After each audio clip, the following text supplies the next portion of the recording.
Welcome to THE 1020, Introduction to Theater with Bobby Bell.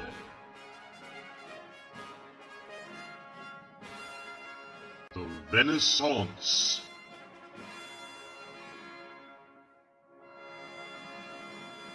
The Vitruvian Man, drawn by the Renaissance artist Leonardo da Vinci around 1490 AD, is symbolic of the change in perspective from what we call the Middle Ages to the era known as the Rebirth. Showing the perfect proportions of the human body and how those proportions relate to the golden rectangle first used in the designs of ancient Greece, the drawing at once combines the adoration of the ancients with burgeoning scientific discovery and the philosophical outlook known as humanism. This can be further seen in the modes of imitation and artistic depictions of the same object. In this Last Supper, by an unknown artist of the 12th century AD, we see the typical flat perspective of the Middle Ages.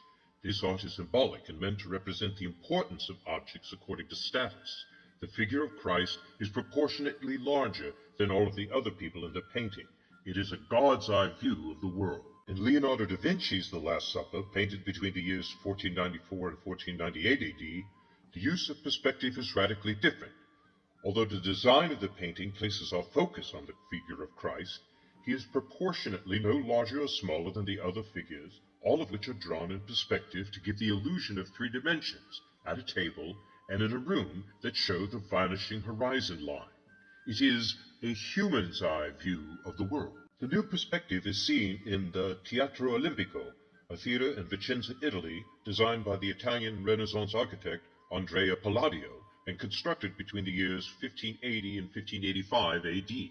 This was a theater designed to create theater in the manner of the ancients. While they got many things right, they also guessed wrong in other ways, such as accidentally creating a new art form, opera, because they mistranslated Aristotle's Poetics and believed that all ancient plays were sung all the way through. The basic design of the theater imitates the Cavalier, orchestra, and Franz Skene, the remains of which could still be seen in many parts of Italy. The Renaissance innovation is in the perspective created with the architecture behind the facade, which was made to look like streets of an ancient city. The stage is also severely rigged so that a relatively short distance seems to fade far away into the horizon line. This is where the theatrical terms of upstage and downstage come from. When the Renaissance actor walked away from the audience, he was literally walking uphill. When he walked towards the audience, he was literally coming downstage, and if not careful, might spill into the orchestra. The painted wings and backdrops of the Renaissance theater on the continent of Europe made use of the newly found perspective to create wondrous, realistic sets for plays and operas. The only thing missing to complete the illusion was a picture frame.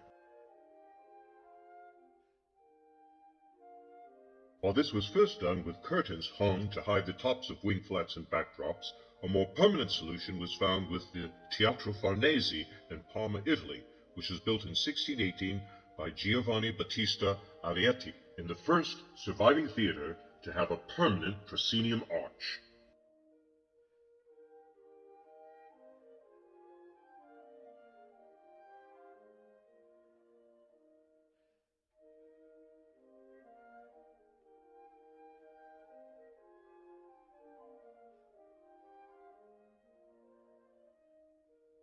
While it still used the basic structure of the Roman theater, the orchestra was never used for performances.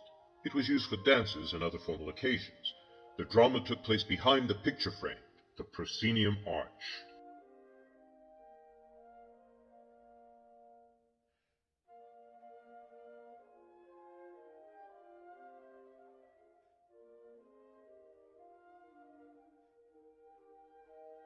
This type of visual style of the theater, this humanistic perspective from the Renaissance, came to dominate the theater structure and is still seen in most theaters in Western culture today.